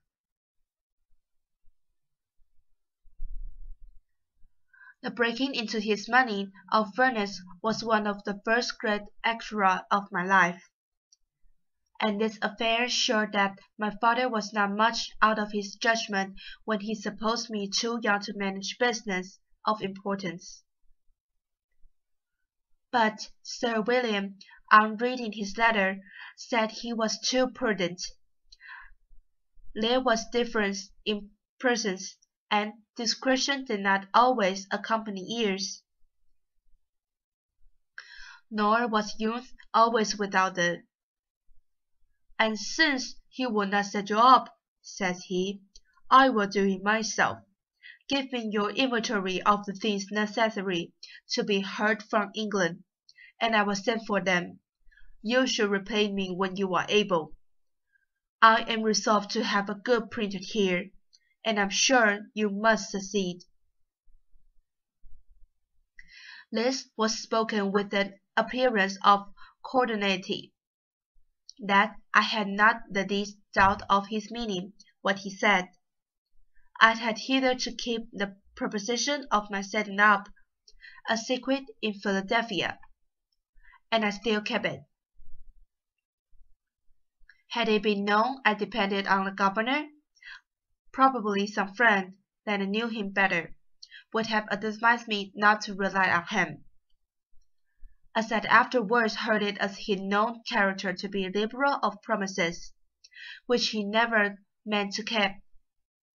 Yet, unsolicited as he was by me, how could I think of his generous offers insincere?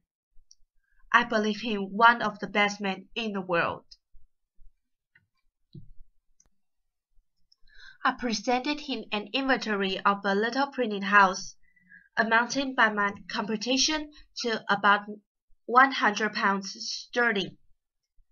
He liked it, but asked me if my being on the spot in English to choose the type, and see that everything was good of the kind, might not be of some advantage.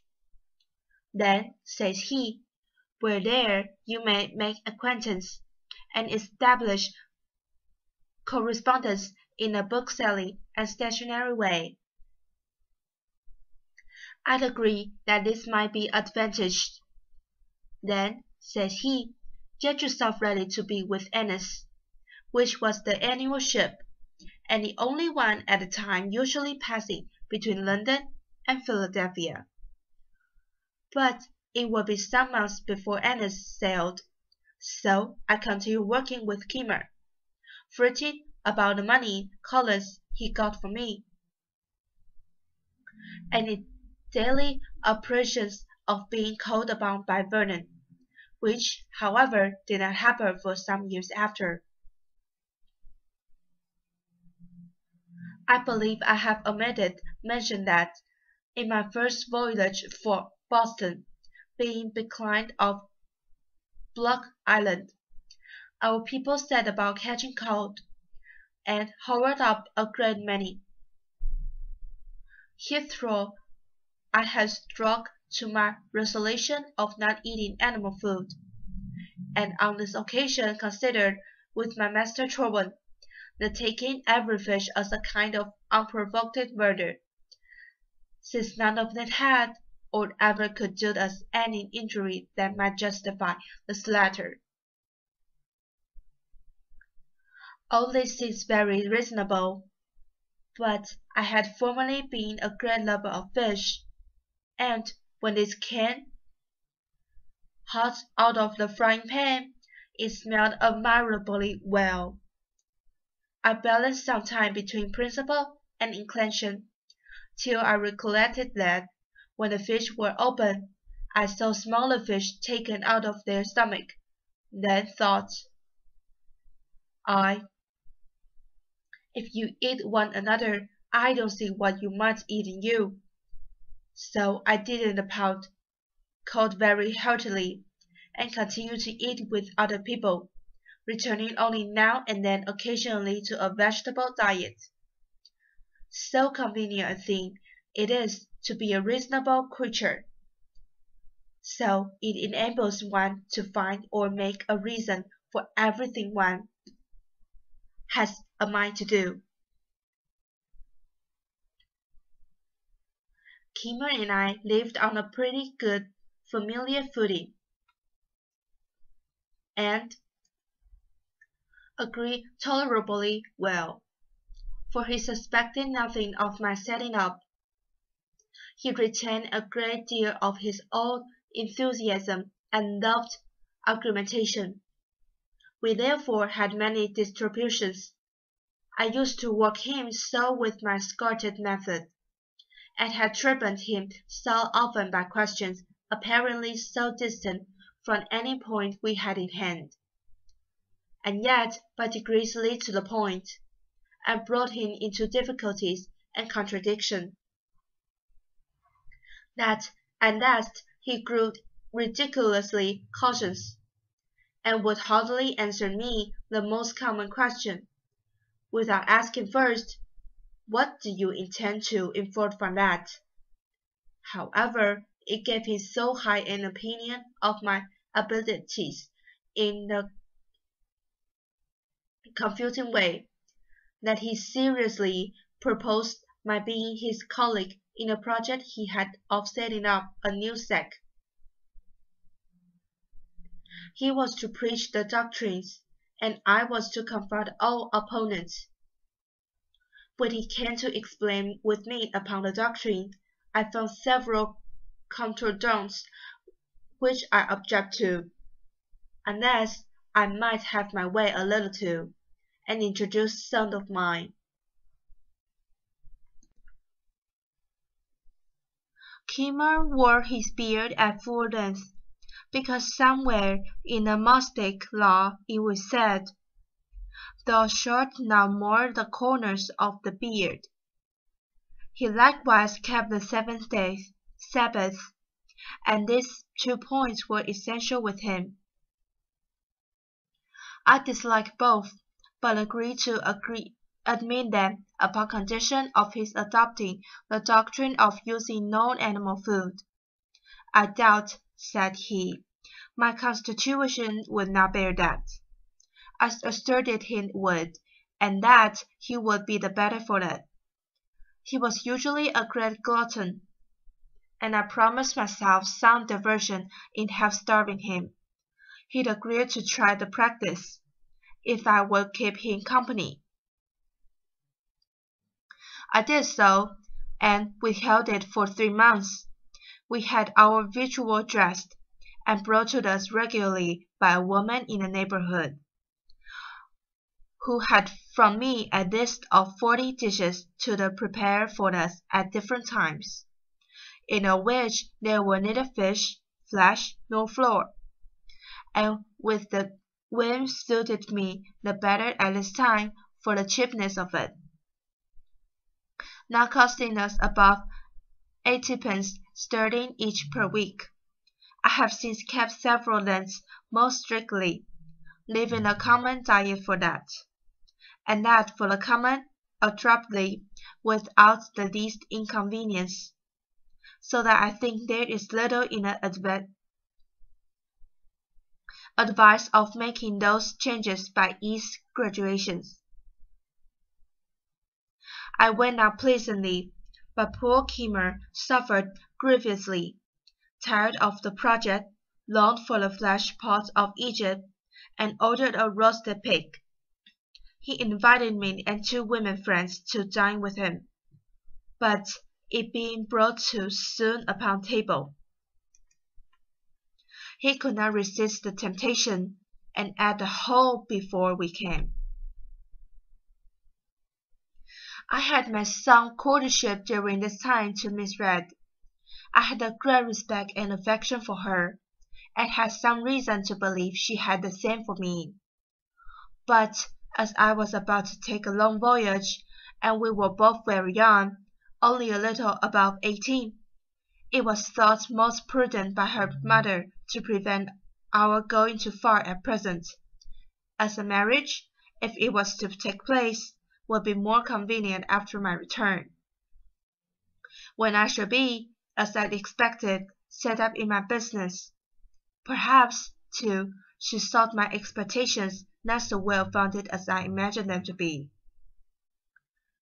My chief acquaintance at this time were Charles Upson, Joseph Watson, and James Ruffle, all lovers of reading. The 2 first were clerks to an admitted sacramental or conventional in the town. Charles Burton, the other, was clerk to a merchant. Watson was a pious, sensible young man, of great integrity. The others rather more lax in their principles of religion, particularly Ruffle, who, as well as Collins, had been unsettled by me, for which they both made me suffer.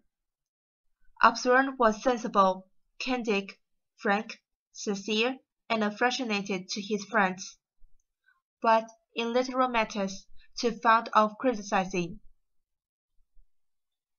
Ruffle was ingenious, genteel in his manners, and extremely eloquent. I think I never knew a prettier talker. Both of them great admirers of poetry, and began to try their hands in little pieces. Many pleasant walks we four had together on Sundays into the woods, near Scotskill, where we read to one another, the comfort one while we read. Ruffle was inclined to pursue the study of poetry, not doubting but he might become imitated in, and make his fortune by it, alleging that the best poet must, when they first begin to write, make as many faults as he did. Oswald disrated him, assured him had no genius for poetry, and advised him to think of nothing beyond the business he was bred to.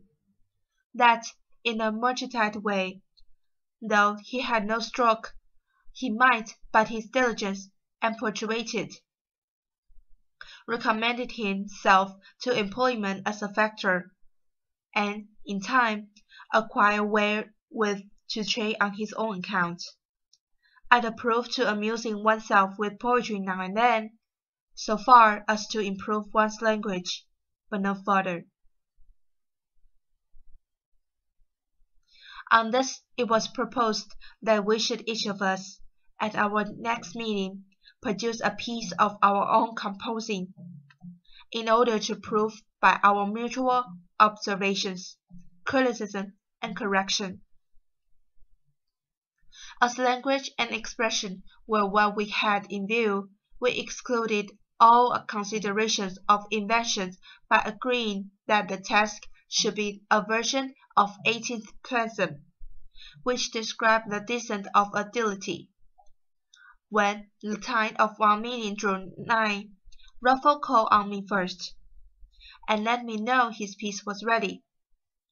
I told him I had been busy, and had little inclinations, had done nothing.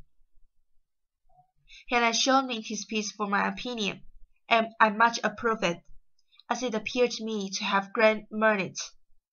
Now, says he, Absalom never will allow the least merit in anything of mine, but makes 100 criticisms out of mere envy. He is not so jealous of you. I wish, therefore, you would take this piece, and produce it as yours. I will pretend not to have time, and so produce nothing. We shall then see what he will say to it. It was agreed, and I immediately transcribed it, that it might appear in my own hand. We met. Watson's performance was read. There were some beauties in it, but many defects. Absalom was read. It was much better. Ruffle did it justice, remarked some faults, but applauded the beauties. He himself had nothing to produce. I was backward, seemed desirous of being excused, had not had sufficient time to correct it, etc. But no excuse could be admitted. Produce I must. It must read and repeated. Watson and Absalom gave up the contest, and joined in applauding it. Ruffle only made some criticism, and proposed some amendments. But I defended my task. Absalom was against Ruffle, and told him he was no better a critic than poet, so he dropped the argument. As they two went home together, Osborne expressed himself still more strongly in favor of what he thought my production, having restrained himself before, as he said, lest I should think it filtratory. But who would have imagined said he, that Franklin had been capable of such a performance, such painting, such force, such fire. He has even proved the original. In his common conversation, he seems to have no choice of words. He hesitates and blunders, and yet, good God, how he writes! When we next met, Ruffle discovered the trick we had played him, and Osborne was a little laughed at. These transactions fixed Ruffle in his resolutions of becoming a poet. I did all I could to dissuade him from it, but he continued scribbling verses till Pope cured him. He became, however, a pretty good prose writer. More of him hereafter. But as I may not have occasion again to mention the other two, I should just remark here. The Watson died in my arms a few years after, much lament being the best of our set. Osborne went to West Indies, where he became an eminent lawyer and made money, but died young. He and I had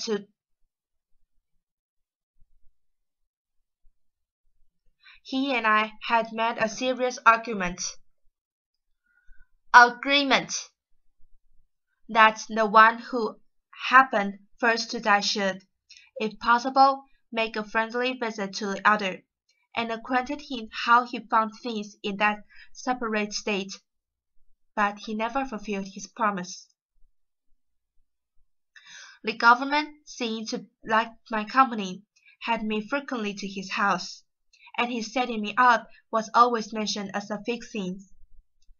I was to take with my letters recommendatory to a number of his friends, besides the letter of credit to furnish me with the necessary money for purchasing the press and types, pattern, etc.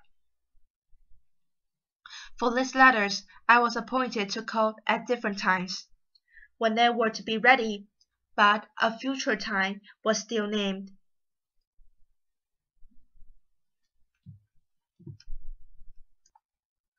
Thus he went until the ship, whose departure too had been several times postponed, was on the point of sailing.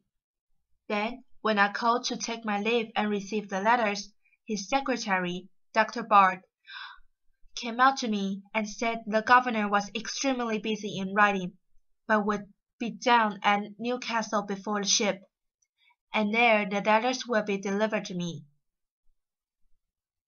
Ruffle, though married and having one child, had determined to accompany me in this voyage. It was thought he intended to establish a correspondence, and obtain goods to sell on commission. But I found afterwards that, through some discontent with his wife's relations, he proposed to leave her on their hands, and never return again. Having taken leave of my friends, and interchanged some promises with Mr. Reed, I left Philadelphia in the ship, which anchored at Newcastle. The governor was there, but when I went to his lodging, the secretary came to me from him with the civilest message in the world, that he could not then see me, being engaged in business of the utmost importance, but should send the letters to me on board, which mean heartily a great voyage and a speedy return, etc. I returned on board a little puzzled, but still not doubting.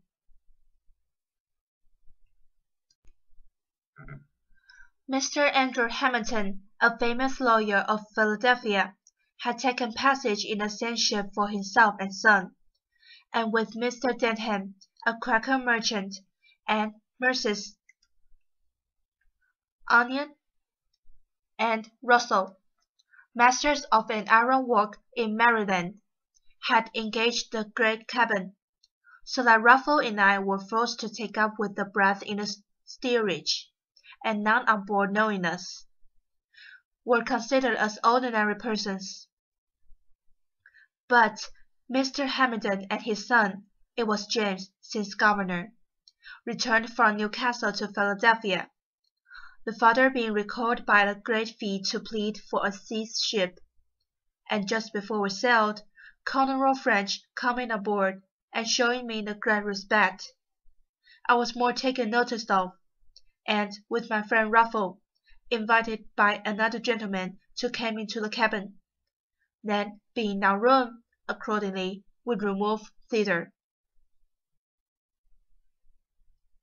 Understanding that Colonel French had brought on board the governor's dispatches, I'd asked the captain for those letters that would be under my care. He said all were put into the bag together and he could not then come to them. But before we landed in England, I should have opportunity of picking them up.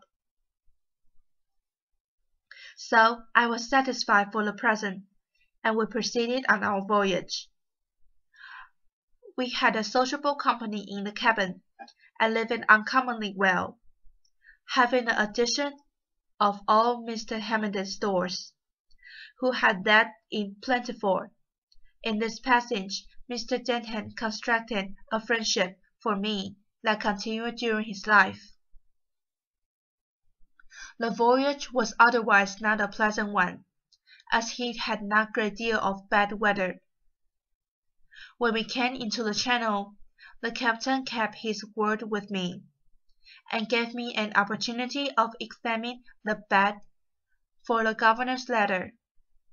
I found none upon which my name was put as under my care. I picked up 6 of 7 that, by the handwriting, I thought might be the promised letter, especially as one of them was directed to Basket, the king's printer, and another to St. Situation, stationer. We arrived in London on the 24th of December, 1724. I waited upon the stationer, who came first in my way, delivering the letter as from Governor Keith. "I don't know such a person," says he, but opening the letter, "Oh, this is from Robertson. I have lately found him to be a complete rascal, and I will have nothing to do with him, nor receive any letters from him." So, putting the letter into my hand, he turned on his head and left me to serve customers. I was surprised to find these were not the government's letter, and, after recollecting and comparing circumstances, I began to doubt his sincerity. I found my friend Denham, and opened the whole affair to him. He let me into Keith's character, told me there was not the least probability that he had written any letters for me, that no one who knew him had the smallest dependence on him, and he laughed at the notions of the government's giving me a letter of credit, having, as he said, no credit to give. On my expressing some concern about what I should do, he advised me to endeavor getting some employment in the way of my business. "Among the printers here," said he, "you will improve yourself, and when you return to America, you will set up to greater advantage." We both of us happened to know, as well as the stationer, that Robertson, the attorney, was a very knife. He had half ruined Miss Red's father by persuading him to be bound for him. By this letter, it appeared there was a secret scheme on foot to be the just prejudice of Hamilton, supposed to be then coming over with us, and that Keith was concerned in it with Robertson. Denham, who was a friend of Hamilton's, thought he ought to be acquainted with it. So, when he arrived in England, which was soon after, partly from resentment and ill will to Keith and Rutherford, and partly from goodwill to him, I waited on him, and gave him the letter.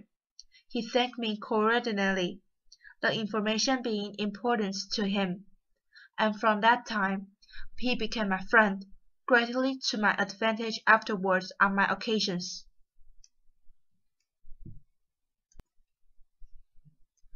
But what should we think of a governor playing such pitiful tricks, and imposing so grossly on a poor ignorant boy? It was a habit he had acquired. He wished to please everybody, and, have a little to give, he gave expectations. He was otherwise an ingenious, sensible man, a pretty good writer, and a good governor for the people, though not for his constituents, the proprietaries, whose instructions he sometimes disregarded. Several of our best laws were of his planning and passed during his administration. Rufford and I were inspirited companions. We took lodgings together in Little Britain at 3 shillings and 6 pence a week, as much as we could then afford. He found some relations, but they were poor, and unable to assist him. He now let me know his intentions of remaining in London, and that he never meant to return to Philadelphia. He had brought no money with him. The whole he could muster had been expended in paying his passage. I had 15 pistols, so he borrowed occasionally of me to subsist. While he was looking out for business, his first endeavored to get into a playhouse, believing him qualified for an actor. But Wickles, to whom he applied, advised him candidly not to think of that employment, as it was impossible he should succeed in it. Then he proposed to Roberts, a publisher in Penistone Row, to write for him a weekly paper like the Spectre's, or certain conditions, which Roberts did not approve. Then he endeavored to get employment as a hockey writer, to copy for the stationers and lawyers about the Temple, but could not find no vacancy. I immediately got into work at Plumless, then a famous printing house in Baltimore Close, and here I continued near a year. I was pretty diligent, but spent with Rufford a good deal of my earnings going to plays and other places of amusement. We had together consumed all my pistols, and now just rubled on from hand to mouth.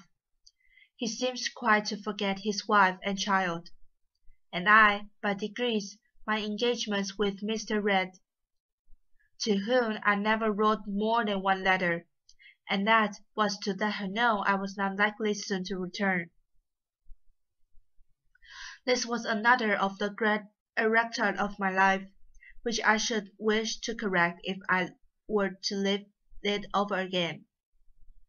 In fact, by all our expenses, I was constantly kept unable to pay my passage. At Plymouth, I was employed in composing for the second edition of the Wollaston Religions of Nature. Some of his reasoning not appearing to me were founded. I wrote a rather metaphysical piece in which I made remarks on them. It was entitled, "A Dissertation on Liberty and Necessity, Pleasure and Pain." I inscribed it to my friend Rufford. I printed a small number. It occasioned my being more considered by Mr. Palmer as a young man for such ingenuity, though he seriously expostulated with me upon the principles of my forfeit, which to him appeared unmountable. My printing this profit was another erractum. While I lodged in Little Britain, I made an acquaintance with one Willis Cox, a bookseller, whose shop was at the next door. He had an immense collection of second-hand books. Circulating libraries were not then in use, but we agreed that, on certain reasonable terms which I have now forgotten, I might take, read, and return any of his books. This I esteemed great advantage, and I made as much use as I could. My profit was some means falling into the hands of one Dillons, a surgeon, author of a book entitled The Infallibility of Human Judgment. In occasion and acquaintance between us, he took great notice of me, called on me after to converse on those subjects, carried me to the Horns, a Père Ellis house, in then Cheapside, and introduced me to Dr. Murderville, author of the Fable of the Beast, who had a club there, of which he was the soul, being a most facetious, entertaining companion. Lawrence, too, introduced me to Dr. Porterbund at Beston's Coffee House, who promised to give me an opportunity, some time or other, of seeing Sir Isaac Newton, of which I was extremely desirous, but this never happened. I had brought over a few curiosities, among which the principal was the purse made of asbestos, which purifies by fire. Sir Hans Solent heard of it, came to see me, and invited me to his house in Bloomsbury Square. When he showed me all his curiosities, and persuaded me to let him add that to the number, for which he paid me handsomely.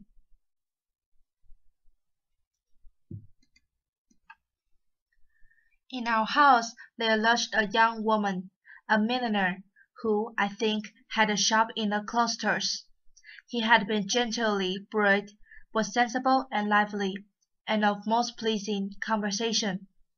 Raffle read plays to her in the evenings. They grew intimated. She took another lodging, and he followed her.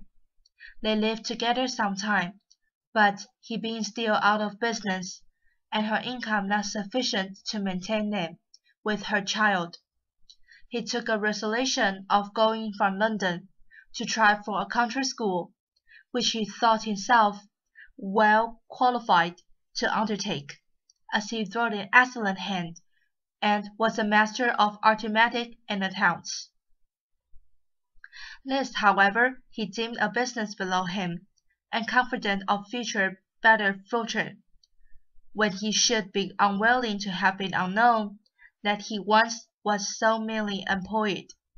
He changed his name, and did me the honour to assert mine, for I soon after had a letter for him, acquainting me that he was settled in a small village, in Berkshire, I think it was, where he taught reading and writing to 10 or a dozen boys, at sixpence each per week. Recommended Mrs. T to my care, and desired me to write to him, directing for Mrs. Franklin, schoolmaster at such a place. He continued to write frequently, sending me large specimens of an epic poem, which he was then composing, and desiring my remarks and corrections. These I gave him from time to time, but endeavoured rather to discourage his proceeding.